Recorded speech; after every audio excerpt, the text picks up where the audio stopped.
সুপ্রভাত বন্ধুরা, আজ 21 ফেব্রুয়ারি শনিবার। শুরু করছি চিন্তনের মুখ্য বার্তা।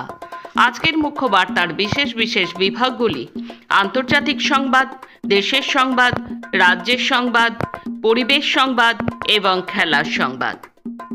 প্রথমেই চোখ রাখব আন্তর্জাতিক সংবাদে। যুক্তরাষ্ট্রের ওয়াশিংটনে বৃহস্পতিবার ডোনাল্ড ট্রাম্পের স্বঘোষিত বোর্ড অব পিস বা শান্তি পরিষদের উদ্বোধনী বৈঠক অনুষ্ঠিত হয়েছে। বৈঠকে সদস্য রাষ্ট্রগুলোর প্রতিনিধিদের উপস্থিতিতে গাজা পুনর্গঠনের কৌশল ও অর্থায়নের পরিকল্পনা ঘোষণা করবেন মার্কিন প্রেসিডেন্ট। ওয়াশিংটনের ইউএস ইনস্টিটিউট অব পিসে শান্তি পরিষদের এই বৈঠক অনুষ্ঠিত হচ্ছে। যুক্তরাষ্ট্রের পশ্চিমা মিত্ররা এই পরিষদ থেকে নিজেদের কিছুটা সতর্ক দূরত্বে রাখলেও মধ্যপ্রাচ্যের বেশ কয়েকটি দেশ এতে যোগ দিয়েছে।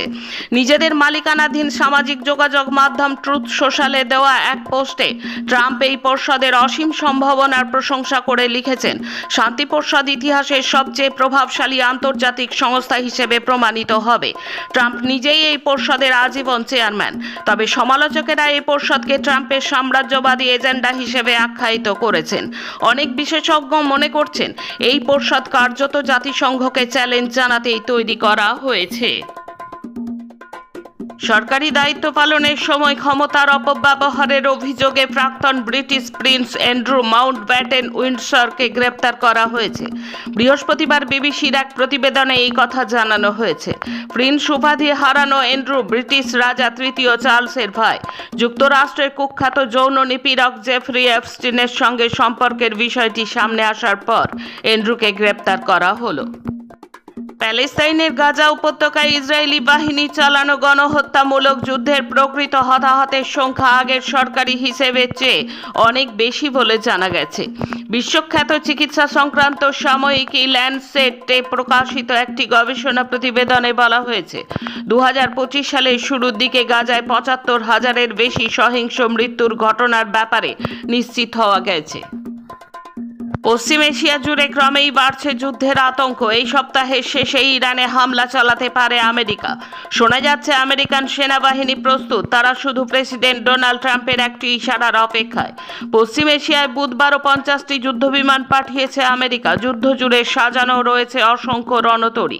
বোর্ড অব পিসের বৈঠকে ট্রাম্প বলেছেন, 10 দিনের মধ্যেই টের পাবেন কি হতে চলেছে।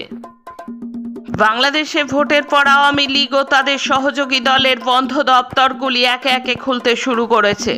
তবে দরজার তালা খোলা হলেও কোনো দপ্তরেই দলের নেতাকর্মীরা বসছেন না। কোথাও আবার দপ্তর খোলার পর সেগুলিতে ফের হামলা, পুড়িয়ে দেওয়ার ঘটনা ঘটেছে। দলের দপ্তর খোলার অভিযোগে আওয়ামী লীগ, ছাত্রলীগের নেতাকর্মীদের গ্রেপ্তার করা হয়েছে কয়েকটি জেলায়। জেলায় জেলায় আওয়ামী লীগের দপ্তর খোলার পিছনে ক্ষমতাসীন দল বিএনপির গ্রিন সিগন্যাল রয়েছে বলে মনে করছেন জাতীয় নাগরিক পার্টি এনসিপির আহ্বায়ক ও সংসদের বিরোধী দলের চিফ হুইপ নাহিদ ইসলাম। তার দাবি, বিএনপির সবুজ সংকেত ছাড়া আওয়ামী লীগ এই কাজ করার সাহস পেত না। আসছি দেশের খবরে। রাষ্ট্রসংঘের সমান্তরাল সংস্থা ট্রাম্পের বোর্ড অব পিসে ভারত শেষ পর্যন্ত ভাগ নিয়েই নিল।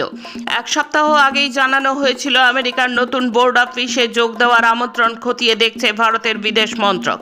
সেই পর্যালোচনা এখনও চলছে, কিন্তু তার মধ্যেই বৃহস্পতিবার ওয়াশিংটন ডিসিতে প্রথম বৈঠকে অবজারভার দেশ হিসেবে হাজির থাকল ভারত। প্রতিনিধিত্ব করলেন ভারতীয় দূতাবাসের চার্জ দ্য অ্যাফেয়ার্স নামগা সি খাম্পা। সিএএ প্রসঙ্গে 5ই মে থেকে শুরু হতে চলেছে সুপ্রিম কোর্টের শুনানি। 2019 থেকে 2026 এই সময়ের মধ্যে সংশোধিত নাগরিকত্ব আইন নিয়ে বারে বারে তোলপাড় হয়েছে দেশ।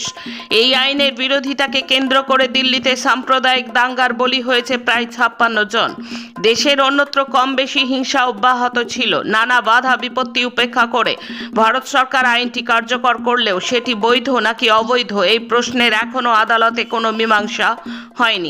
অবশেষে মামলার নিষ্পত্তি হওয়ার সম্ভাবনা তৈরি হয়েছে। দিল্লিতে আয়োজিত আন্তর্জাতিক এআই সম্মেলনে মোদি বিরোধী স্লোগান। নিরাপত্তা বাহিনীর নজর এড়িয়ে মঞ্চের সামনে দাঁড়িয়ে স্লোগান দিতে দেখা গেল যুব কংগ্রেস নেতাকর্মীদের। শুক্রবার এই ঘটনায় 4-5 জন প্রতিবাদীকে আটক করেছে দিল্লি পুলিশ। জানা গেছে, কংগ্রেসের 10 জন সদস্য এই প্রতিবাদ কর্মসূচিতে অংশগ্রহণ করেন। গোটা ঘটনায় কংগ্রেসের বিরুদ্ধে সরব হয়েছে বিজেপি। দিল্লি পুলিশের তরফে জানা গিয়েছে, শুক্রবার কিউআর কোড যুক্ত পাস ব্যবহার করেই এই সম্মেলনে প্রবেশ করেছিল অভিযুক্তরা। মুক্তি আসন্ন দ্য কেরালা স্টোরি 2 ছবিকে ঘিরে বিতর্কের মধ্যেই তীব্র সমালোচনায় সরব হলেন কংগ্রেস সাংসদ শশী থারুর।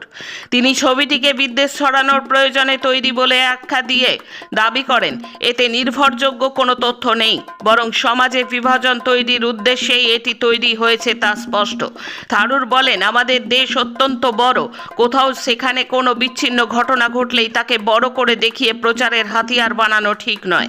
মানুষের মনে ঘৃণা ছড়ায় এমন, এবং তাও যদি ভুল তথ্যের ওপর ভিত্তি করে হয়, সেসব কথা বলার কোনো মানে হয় না।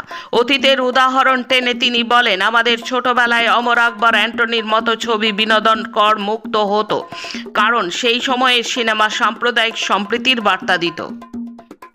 ভোট এলেই বিনা পয়সায় চাল, ডাল, রান্নার গ্যাস থেকে শুরু করে ভোটারদের অ্যাকাউন্টে নগদ টাকা পৌঁছে দিতে রাজনৈতিক দলগুলির হিড়িক পড়ে যায়। সেই দান খয়রাতির রাজনীতি নিয়ে এবার কঠোর অবস্থান নিল সুপ্রিম কোর্ট। প্রধান বিচারপতি সূর্যকান্তের নেতৃত্বাধীন বেঞ্চ খয়রাতির রাজনীতি নিয়ে দেশের রাজ্য সরকারগুলির মনোভাবের তীব্র নিন্দা জানালেন। এখন রাজ্যের খবর। সিপিআইএম নেতা এবং পশ্চিমবঙ্গের প্রাক্তন মুখ্যমন্ত্রী বুদ্ধদেব ভট্টাচার্যের জন্মদিন 1 মার্চ। বুদ্ধদেব ভট্টাচার্য স্মরণে শিল্প সংস্কৃতি কেন্দ্র গড়ার কাজ শুরু হবে 1 মার্চ থেকেই। কলকাতার এজেসি পোস্ট রোডে প্রমোদ দাশগুপ্ত ট্রাস্ট এই কেন্দ্র গড়বে বলে জানিয়েছেন সিপিআইএম রাজ্য সম্পাদক মোহাম্মদ সেলিম। রাজনৈতিক কর্মসূচির পাশাপাশি ওই দিন সাংস্কৃতিক শৈল্পিক কর্মসূচি থাকবে। তিনি বলেন, রাজ্যে শিল্প সম্ভাবনার ক্ষেত্রে নতুন উদ্যম তৈরি হয়েছিল। বুদ্ধদেব ভট্টাচার্য তখন মুখ্যমন্ত্রী, সেই সম্ভাবনাকে ধ্বংস করেছে তৃণমূল সরকার। সেলিম জানিয়েছেন যে রাজ্যের পুনরুত্থানের লক্ষ্যেও ওই দিন প্রচার হবে। রাজ্যে শিল্প সংস্কৃতির ঐতিহ্য ফিরে পাওয়াও পুনরুত্থানের অংশ। সেলিম জানান যে শনিবার 21 ফেব্রুয়ারি আন্তর্জাতিক মাতৃভাষা দিবস উপলক্ষেও চলবে কর্মসূচি। পালিত হবে রেড বুক ডে। বিশ্বজুড়ে ওই দিন মাতৃভাষায় মার্ক্সীয় সাহিত্য পাঠ হয়। এবারের বিষয় সাম্রাজ্যবাদ। গত নভেম্বরে রাজ্যের এশায়ার নিয়ে প্রথম মামলা দায়ের করেছিলেন মুর্শিদাবাদের মোস্তারি বানু। সেই মামলায় রাজ্যে যুক্তিগ্রাহ্য অসঙ্গতি খতিয়ে দেখতে হাইকোর্টের সহায়তা চাইল সুপ্রিম কোর্ট। এই বিষয়ে অসহযোগিতার জন্য তিরস্কার রাজ্যকেও। জেলা আদালতের বিচারপতিদের নিয়োগের অনুরোধ হাইকোর্টকে। শনিবার হাইকোর্টের প্রধান বিচারপতির সঙ্গে বৈঠকের নির্দেশ রাজ্যকে। সুপ্রিম কোর্ট বলেছে, এই বিচারপতিরা যুক্তিগ্রাহ্য অসঙ্গতির অভিযোগে পাঠানো নোটিশের ভিত্তিতে ভোটদাতারা যে নথি জমা দিয়েছেন তা পরীক্ষা করবেন। প্রধান বিচারপতি সূর্যকান্ত বলেছেন, দুর্ভাগ্যজনক পরিস্থিতি। দুই সাংবিধানিক প্রতিষ্ঠান রাজ্য সরকার এবং নির্বাচন কমিশনের মধ্যে অভিযোগ এবং পাল্টা অভিযোগ চলছে। যুক্তিগ্রাহ্য অসঙ্গতি বা লজিক্যাল ডিসক্রিপেন্সিতে যে নামের তালিকা তৈরি করা হয়েছে তা নিয়ে চলছে বিরোধ। উত্তরবঙ্গে জঙ্গল লাগোয়া জনপদে ফের বন্যপ্রাণের হানা। শুক্রবার গভীর রাতে লাটাগুড়ির একটি পর্যটক আবাসে ঢুকে তাণ্ডব চালালো একটি দলছুট বন্য হাতি। ঘটনায় আবাসের বেশ কিছু অংশ ক্ষতিগ্রস্ত হলেও বড় ধরনের হতাহতের ঘটনা ঘটেনি। তবে রাতের এই ঘটনা এলাকায় ব্যাপক আতঙ্ক ছড়িয়েছে। বন দপ্তর ও স্থানীয় সূত্রে জানা গেছে, পাশের গরুমারা জাতীয় উদ্যান থেকে একটি হাতি দলছুট হয়ে লোকালয়ে চলে আসে। গভীর রাতে আচমকায় সেটি পর্যটক আবাসের চত্বরে ঢুকে পড়ে। হঠাৎ হাতির গর্জন ও দাপাদাপিতে ঘুম ভেঙে যায় পর্যটক ও আবাস কর্মীদের। আতঙ্কে অনেকে নিরাপদ স্থানে আশ্রয় নেন। আশেপাশের বাসিন্দারাও ঘরবন্দি হয়ে পড়েন। রাতভর আবাস চত্বরে দাপিয়ে বেড়ায় হাতিটি। খবর পেয়ে বন দপ্তরের কর্মীরা দ্রুত ঘটনাস্থলে পৌঁছন। দীর্ঘ প্রচেষ্টার পর হাতিটিকে পুনরায় জঙ্গলের দিকে ফেরাতে সক্ষম হন তাঁরা। পশ্চিমবঙ্গে ভোটার তালিকার বিশেষ নিবিড় সংশোধন নিয়ে রাজ্য পুলিশকে আবার কড়া বার্তা দিল সুপ্রিম কোর্ট। শুক্রবার তারা কড়া পদক্ষেপ করার কথাও বলেছে। রাজ্যে আইন শৃঙ্খলার পরিস্থিতি বজায় না রাখতে পারলে রাজ্য পুলিশের ডিজির বিরুদ্ধে পদক্ষেপ করা হতে পারে বলে জানালো শীর্ষ আদালত। আইন শৃঙ্খলার অবনতির অভিযোগ নিয়ে কি পদক্ষেপ করা হয়েছে তা হলফনামা দিয়ে জানানোর নির্দেশও দিয়েছে। এর আগের শুনানিতে রাজ্য পুলিশের ডিজিকে শোকজ করেছিল সুপ্রিম কোর্ট। পরিবেশ সংবাদ। বিপন্ন ঘোড়ামারা দ্বীপ, রিপোর্ট চাইল আদালত। ক্রমশ জমি হারাচ্ছে সুন্দরবনের ঘোড়ামারা দ্বীপ। যে হারে ভূমিক্ষয় হচ্ছে তাতে 2042 সালের মধ্যে দ্বীপের প্রায় 40% জমি হারিয়ে যাবে বলেই মনে করছেন পরিবেশবিদরা। তাই মঙ্গলবার জাতীয় পরিবেশ আদালত কেন্দ্র ও রাজ্যের আমলাদের নিয়ে একটি কমিটি গঠন করে ওই দ্বীপকে বাঁচানোর প্রশ্নে সার্বিক রিপোর্ট 3 মাসের মধ্যে জমা দেওয়ার নির্দেশ দিয়েছে। ভূমিক্ষয় সুন্দরবনের অন্যতম বড় সমস্যা। মূলত পরিবেশগত কারণ, জলবায়ুর পরিবর্তন, সমুদ্রতলের উচ্চতা বৃদ্ধি, ঘূর্ণিঝড়ের পাশাপাশি নদীতে বাঁধ দেওয়া পলির জমার হার কমে আসার কারণে ক্রমশ জমি হারাচ্ছে সুন্দরবনের বদ্বীপ। পরিসংখ্যান বলছে 1969 থেকে 2019 সালের মধ্যে সুন্দরবন সব মিলিয়ে প্রায় 250 বর্গ কিলোমিটার জমি হারিয়েছে। শুধু ঘোড়ামারা দ্বীপের আয়তন ছিল 8,759 বর্গ কিলোমিটার, যা বর্তমানে এসে দাঁড়িয়েছে মাত্রই 383 বর্গ কিলোমিটারে। শেষে খেলার খবর। মেয়েদের রাইজিং স্টার্স এশিয়া কাপের ফাইনালে উঠে গেল ভারত। বুধবার ব্যাংককে তারা শ্রীলঙ্কাকে হারিয়েছে 5 উইকেটে। রাধা যাদবের অলরাউন্ড দক্ষতায় ভর করে 39 বল বাকি থাকতেই 119 রান তাড়া করে জিতেছে তারা। রবিবার বাংলাদেশের বিরুদ্ধে ফাইনাল খেলবে ভারত। অপর সেমিফাইনালে বাংলাদেশ 54 রানে হারিয়েছে পাকিস্তানকে।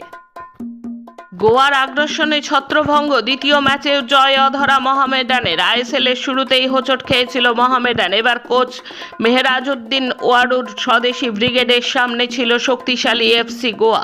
শুরু থেকেই যাদের আগ্রাসনের মুখে পড়ে সাদা কালো ব্রিগেড 0-2 গোলে পরাজিত হয়। আজকের মুখ্য বার্তা এই পর্যন্ত। নমস্কার।